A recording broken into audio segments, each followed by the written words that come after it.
Hey everybody, Who's Your Jedi here with another review for you. This time I'm talking the Doctor Who episode, The Caretaker. So what I want to do here is start with some of the smaller stuff and then work our way up to the bigger stuff. And all in all, I can't say that I really like this episode. There are certainly elements of the episode that I liked, but overall, it was kind of disappointing. I mean, last week's episode, Time Heist, was really solid, and Listen was a great episode. I really enjoyed that one, but this one is just. So anyway, now it's always fun when the Doctor tries to go and pretend that he's a human because he's spectacularly bad at pretending to be just an ordinary human. And in a way, this is kind of continues the episode where Matt's, in sort of a spiritual way, the successor to the episode where Matt Smith got a job at a department store. I mean, again, it was hilarious, and the Doctor surprisingly fit in surprisingly well as the staff at a department store. And having worked at a department store, yeah, that was very amusing to me.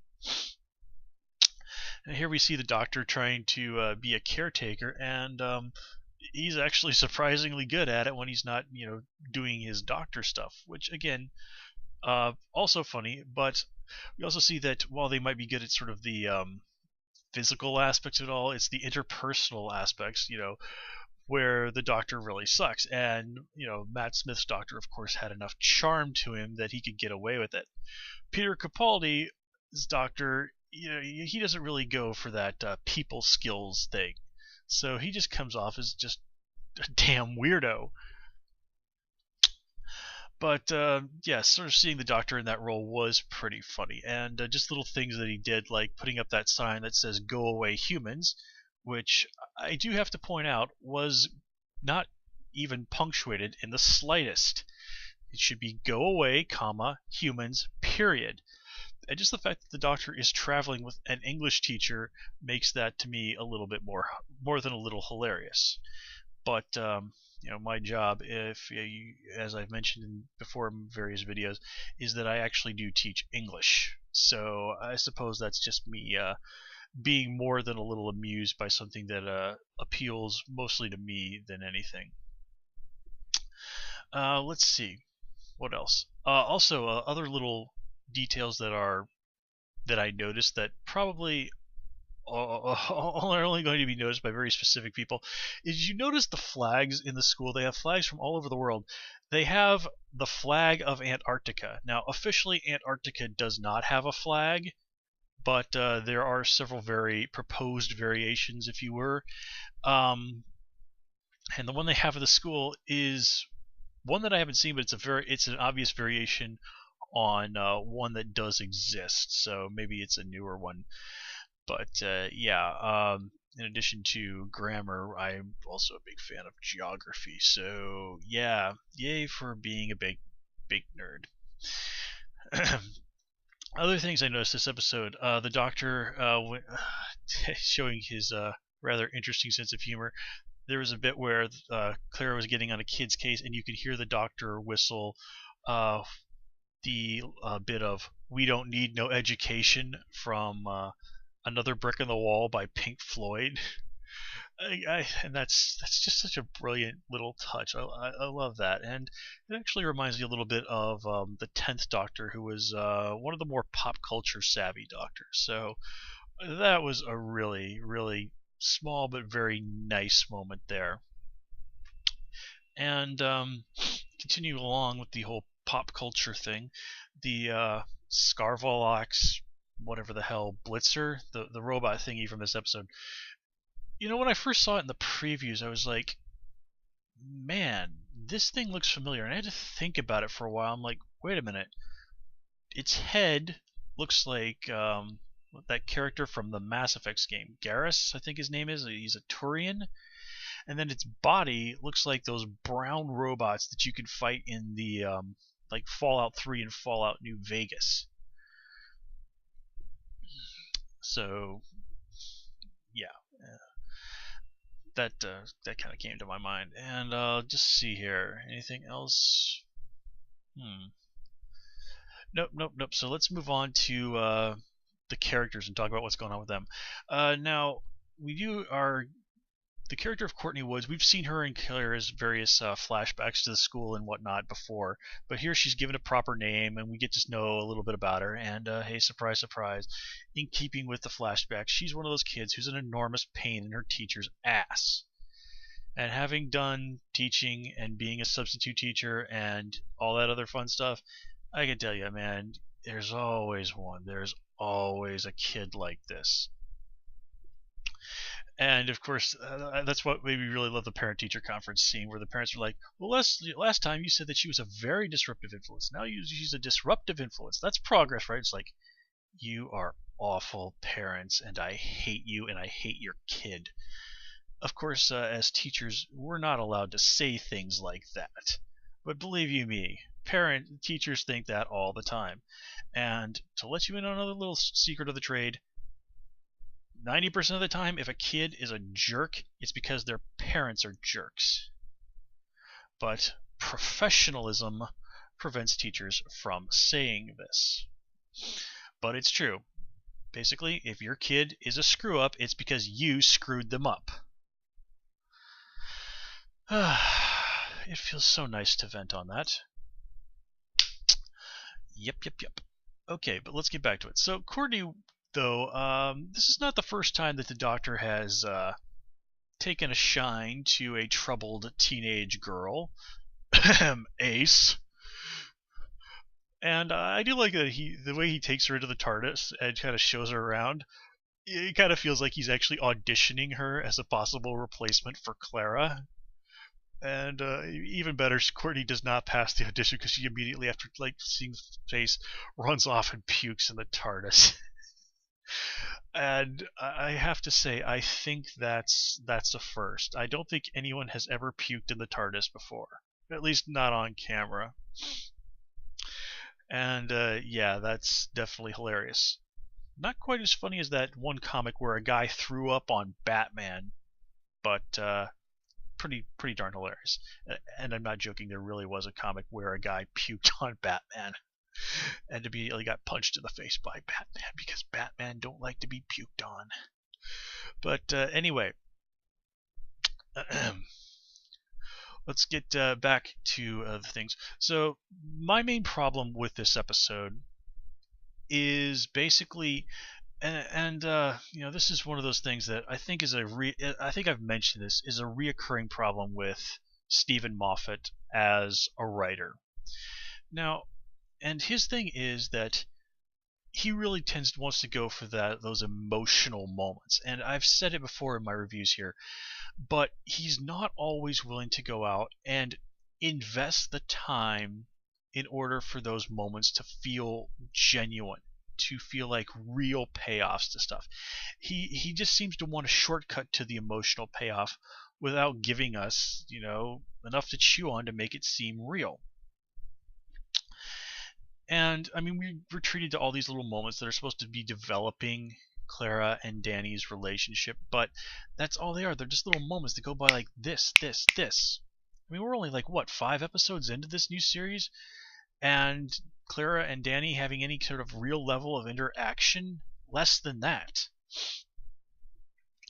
So, you know, it just doesn't sell us. So, I mean, if your romance is basically happening by montage rather than full proper episodes, unsurprisingly, the audience is not going to get that invested in it. And then they amp it up by saying that Clara flat out says that she's in love with Danny. Well, again, that's all well and good, but let me see them fall in love. Don't montage me into them being in love. Especially not if you want to have me take it as to really seriously invest in their relationship.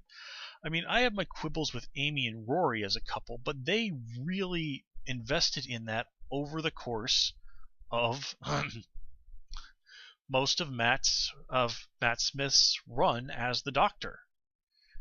We're introduced to Rory right there in the first full Matt Smith episode, and then that thing is constantly changing and evolving until the time comes when they leave the Doctor. That's why Amy and Rory worked. Clara and Danny don't work on that level because they're just trying to trying to like bullet train it for us, and it just doesn't work. I mean, not that Danny is a bad character. When we put Danny up against the Doctor and they start fighting and arguing with each other, that's where Danny, I think, has had his best moments as a character so far. And just the reaction he has when he says, like, oh, he's a Time Lord, and he starts going on about how, I'm just a grunt and the Doctor is an officer, and the Doctor just is like flips the hell out because, of course, Danny is needling him right in the War Doctor. In fact, it's even been observed that there was a Doctor Who novel featuring the War Doctor. I think it was called Gears of War or something like that came out recently that was all about the Doctor leading a squad of Time Lords during the Time War, and unsurprisingly going rather badly. I haven't read the book, but I have actually seen it out there on the shelves at the local Barnes & Noble, and I gotta admit, I'm really, really kind of curious as to see how the story plays out. Amazon gives it 4 stars, so of course one probably should not assume that those sort of things are canon, but still. It kind of also, again, harkens back to, as much as the Doctor might deny it, he was a leader during the Time War. I mean, the General in the big anniversary episode does defer to the Doctor eventually.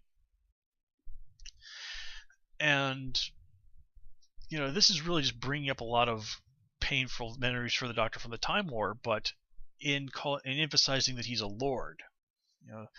Danny's also kind of hitting the Doctor that the Doctor is, as has been heavily implied by the series over its run, that the Doctor comes from Gallifrey's elite, from the aristocrats. Now remember that not everybody from Gallifrey is a Time Lord, but everybody who's a Time Lord is from Gallifrey.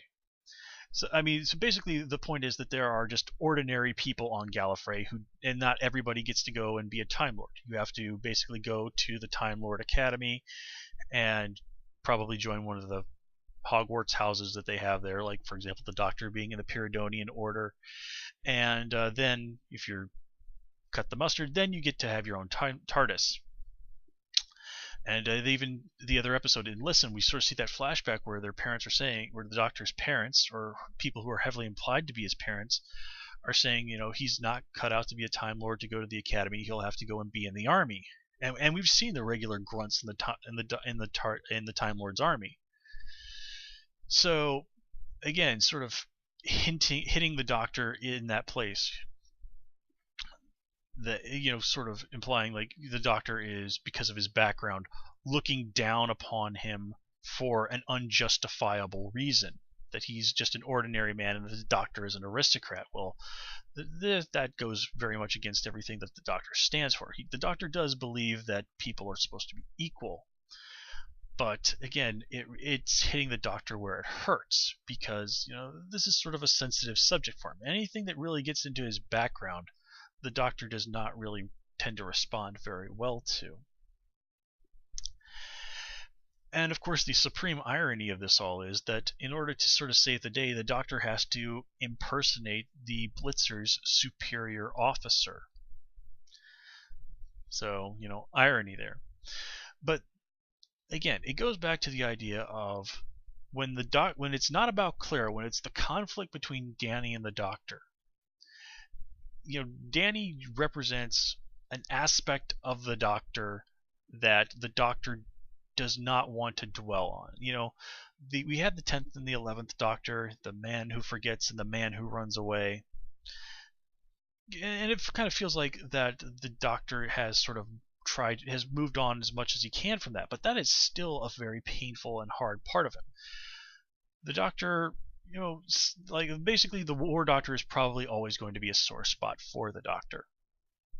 And of course, the whole thing of having dealt with the Daleks very recently and had an extremely negative reaction from soldiers at that time, not helping the situation.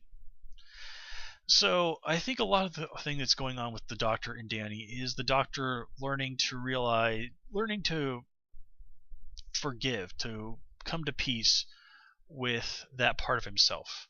Now again, 50th anniversary special, it kind of feels like the Doctor made some progress there, but as I said, that's always going to be a bit of a problem for him. And again, I have mentioned before that the Doctor has had companions before who were soldiers or who were from a combat background. I mean, just look at the Brigadier. He was a military guy who, no kidding, actually left the military and became a math teacher, just like Danny. So again, the idea that the Doctor would have such a problem with someone like that, like previous companions like Harry Sullivan and such, who did have those military backgrounds, or Leela, who was just kind of raised in a violent culture, doesn't really make sense. Unless it's not about them so much as it is about the Doctor. So again, I think the Doctor kind of coming to an accord with Danny is really more about coming to peace with a part of himself. And of course, the fact that Danny is stealing Clara's attention away from the Doctor doesn't sit really well with him. I mean, they made it very clear in the first episode that the whole romantic stuff is gone. But that doesn't mean that the Doctor is incapable of being jealous. And this episode, I think, really, in a lot of ways, confirms something that many fans have suspected about the Doctor for many years, is that the Doctor, as much as he tends to put himself above such things, he really does like having the pretty young female companion fawning over him and talking like, "Oh, Doctor, you're amazing." So, anything that kind of gets in the way of that is bound to bruise the Doctor's ego a little bit. But you see, that's one of the things about the Doctor, is that he can be silly and petty about things. I mean, he even mentions of going in this episode, going and having lived with a bunch of otters for a month as a way of sulking after having a fight with River Song. And I do love the fact that they mentioned River. That was really cool. And we even get the Doctor saying to Clara, "You remind me of a teacher I once knew." And with the implication tending to heavily be that he's talking about Ian Chesterton, who is the chairman of the school that Clara teaches at. So yeah, guys, basically, not really. Incidentally, nothing really to say about what's going on with Missy and the whole afterlife situation there. That was just like, oh yeah, we haven't forgotten about this plot, and oh, weird stuff's still going on. So yeah, guys, basically, the stuff with Clara and Danny's relationship really dragged down this episode pretty hardcore. But now that Danny is in on what's going on with the Doctor, and the two clearly do not like each other at all, excuse me, that's something that we can work with. And from what I've been hearing, the next episode, Kill the Moon, is supposed to be really good, so I'm definitely looking forward to that one. Anyway, guys, that's all we have time for this time around. As always, please comment, rate, and subscribe, and of course you can follow me on Twitter at Who's Your Jedi. Until next time, take care and have a good one.